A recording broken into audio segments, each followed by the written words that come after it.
What's going on, folk? I'm gonna do this video a little bit different than normal by doing an exhaust on my girl's Supra, MK5 Supra, whatever you wanna call it, MKV, whatever, 2021 Toyota Supra. And we're gonna just put on a new Megan Racing exhaust. That's a straight pipe exhaust. I call it straight pipe because it's from the cap back, but all straight, no mufflers, no nothing, right? And in this video, we're not gonna do no stock exhaust revs and shit. We're gonna put the exhaust on, do a bunch of little testing, cold start, low time idle, then, you know, in-car driving, out-car driving, that type shit. So, no intro in this video, so stick around, check some shit out, baby.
All right, folk, I'm gonna keep this one a little bit brief just because it is raining, so I don't know if the microphone's gonna pick up a bunch of rain dots and a bunch of weird shit and like whatever the fuck else might happen.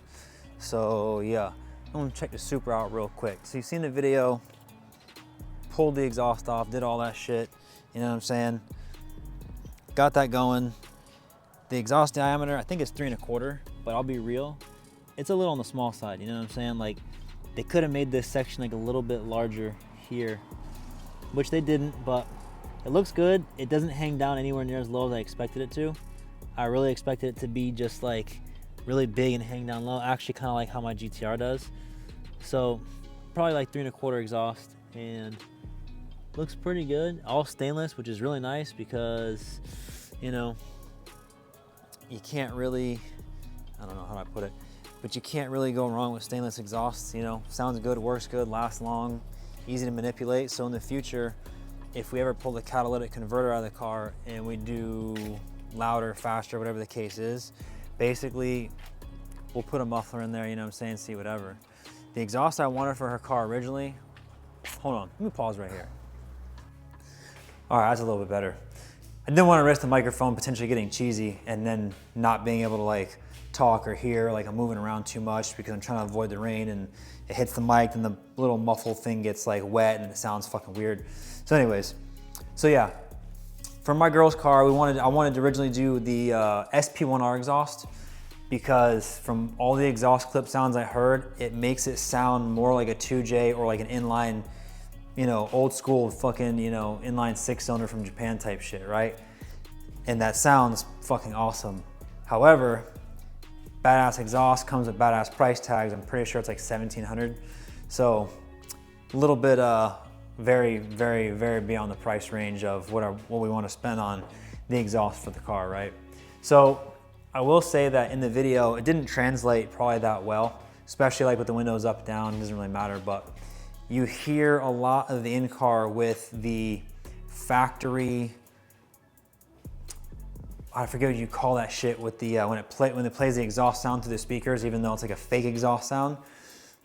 I completely didn't realize the car was doing that until we put the exhaust on the car, and I still heard the same stock style sound inside the car. And I realized that the car had that shit. So we're gonna end up having to disconnect that shit and get rid of it because that's dumb as fuck. We already not stupid, you know what I'm saying?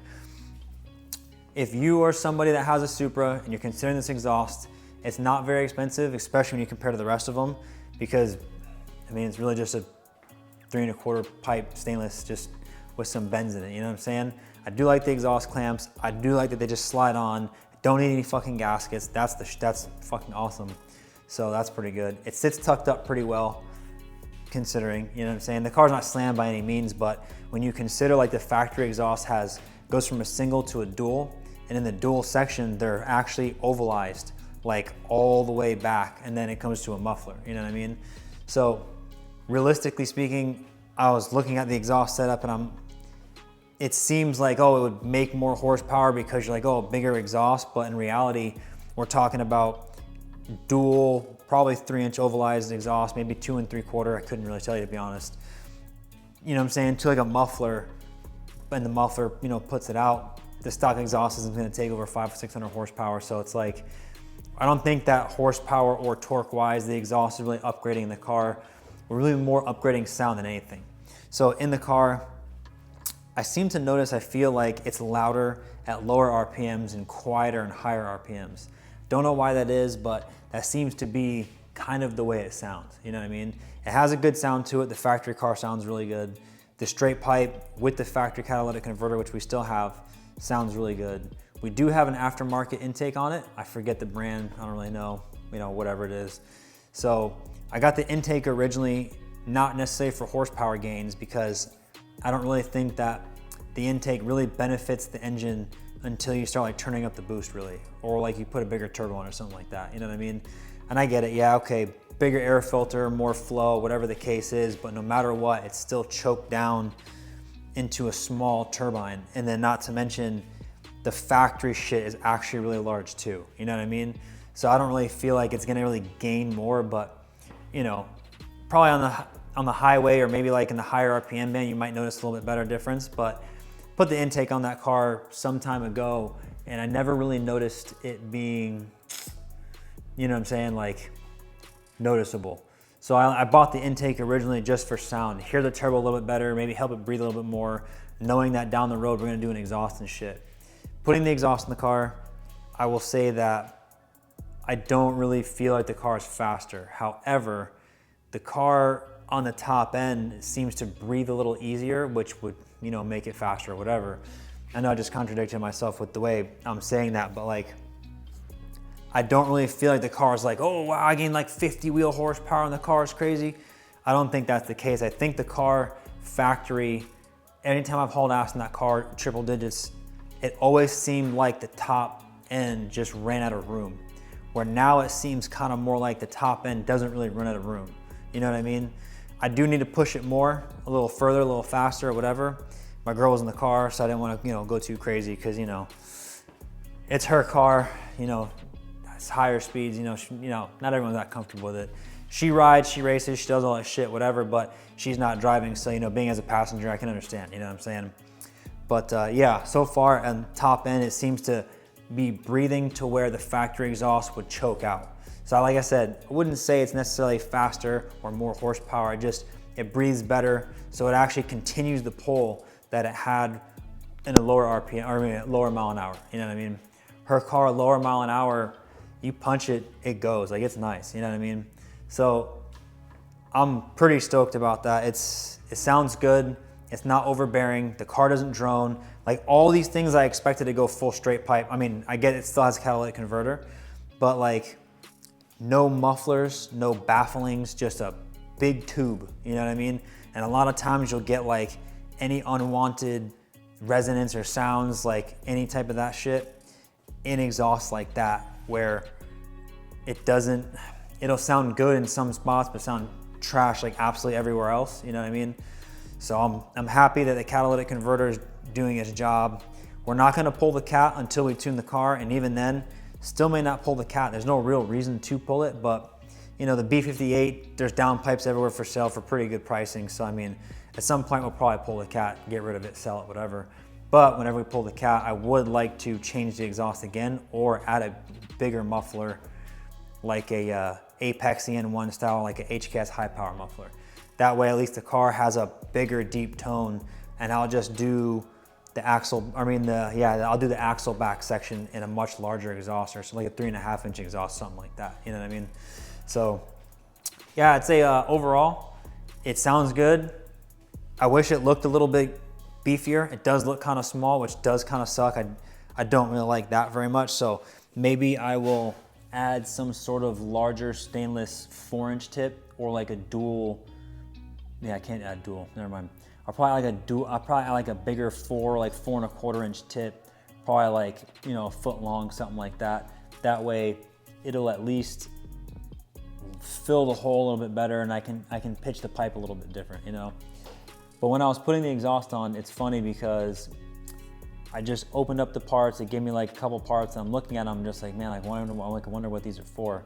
When I was putting the exhaust on, I'm like, okay, I'll put it on outside the car, and then I'll do it on the floor, and then that way I can at least kind of assemble the whole thing jiggly, slide it in there, you know, boom, whatever, Bob's your uncle, that's the case, you know, we're in there, right? But what ended up happening is, after I put it together, I'm just like, all right, well, I'll probably just put the downpipe section on, so that way it'll make the rest of it, you know, kind of easier. But I wasn't really sure which way the mid-pipe section went. So then I turn it left, I turn it right. I'm like, okay, it probably goes this way.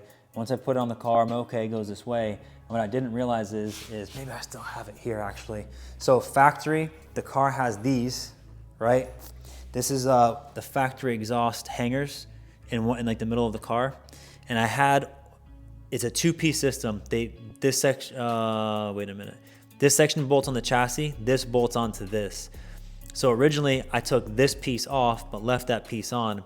With the piece the exhaust gives you, I bolted it to here, and it shifted the exhaust over. And I kept thinking like why the fuck does the exhaust keep going so far to the side? So I'm thinking like, oh, the mid pipe is like clocked the wrong direction, and like it's off enough to push the exhaust over, which can happen, of course, and it's pretty simple to do, right? So I kept doing all that shit, kept trying, kept changing, kept moving, kept jiggling. A lot of it did off camera because like who wants to watch someone struggle putting an exhaust on for, you know, however long, right? That's boring as fuck. So yeah, did all that, and then after all that, I did what's that happened was, I'm trying to think now, you know what I'm saying? Well, yeah, once I realized, like, I looked in the directions real quick, there are no directions. I'm like, oh, okay, just a fucking warranty packet and a sticker. I'm like, tight. So of course, go on YouTube, and I click on a video of someone installing the same exhaust, and I go, oh, the guy took off the exhaust bracket. Because I had flipped the brackets to move them to like try to pitch the exhaust, and I realized he took off all the exhaust brackets, and that's what the little tiny bracket they gave me was for. So as soon as I put that on, it lined right up, bolted right on, nice and easy, which is pretty cool. I was originally going to ceramic coat the entire exhaust and leave the last section of it stainless, just, you know, raw stainless. So that way I'd have better like heat transfer and all that kind of shit. But I decided kind of against it because I don't think it really matters. You know what I mean? I did have to bend the heat shield underneath the car a little bit. And interestingly enough, it comes with a section pre-dented about like this big. And originally I'm looking at the exhaust when I'm checking it out, and I'm like, wow, brand new exhaust, already has a dent in it. I'm like, fucking sick. And I'm looking at the dent and I'm just like, that is a really clean, crisp ass dent. You know what I'm saying? So like, I don't know. It just like, I'm like, maybe it's there on purpose, and I'm sure as shit, it's right where the exhaust splits, where the gas tank goes, where it's dented, and it did fit, but when I jiggled the exhaust, it touched the heat shield, and I'm like, yo, I know it's gonna happen. Some point you'll drive it, things might shift a little bit, or it gets too hot or too cold, or you hit a bump and then you hear the vibration, it'll hit against it. So took the pry bar and I just mushed the heat shield back a little bit, just enough to keep it away from the exhaust, jiggle it some more, good to go, and then that's it, you know what I'm saying? Honestly, I was kind of embarrassed struggling with this fucking exhaust because like, that's a simple ass exhaust. Like, no exhaust comes off in one giant piece. Fucking heavy, by the way. Oh yeah, saved roughly 20-ish pounds, 20-something pounds, so that's pretty cool. But yeah, so far, my girl fucking loves that shit, sounds good. Not overbearing, because it still has the catalytic converter in it. So yeah, next step for that car, we'll end up doing maybe some like body modifications, you know, front lip, wing, stuff like that, or a tune. I really want the tune. I think those cars look fantastic by themselves, so hopefully we drop a tune on that shit, because like, yo, I ain't gonna front. Them cars fucking ride. Like, yeah, they fucking ride, man. they're just so efficient and they're so light and they work so well. You know what I mean? So might get a tune for it. We're not gonna put bigger turbos or anything like that on it unless like the factory turbo goes out or some shit, then like we'll upgrade. But that car is gonna be, that's her daily driver. Not trying to get too wild with it, but like, you know, 450, 480 wheel horsepower and like pump gas. I think that's more than enough. You know what I mean? Honestly, that's kind of a lot for my girl driving, you know what I'm saying? Being in the rain, punch the gas, shit gets wild. I mean, it shouldn't get wild because it's a brand new car, but yeah. The differentials are kind of unpredictable in that car. I don't like that very much. And it's not, it's like it thinks too much and it wants to transfer power all funny and shit. So don't want to go too crazy in the power, but I mean, honestly, like 450 in that car, I think is really plenty to have a really good time. Pretty much race most random shit out there on the street, on the highway, whatever the case is. So yeah. So if you like this video, that's great. Stay tuned for more shit as always. And oh yeah, I keep walking by it, but yeah, that's another video that you guys are gonna be part of that I started doing, but then did the exhaust shit, did some other shit. So we gonna do other things. I got more green car shit still coming up because I bought a bunch of parts for that, and then a lot of them are just showing up now. And then, yeah, I don't know. I got a bunch of shit going. So yeah. Stay tuned, check it the fuck out, and most importantly of all things ever is stay sucker free, motherfucking little baby. You hear me?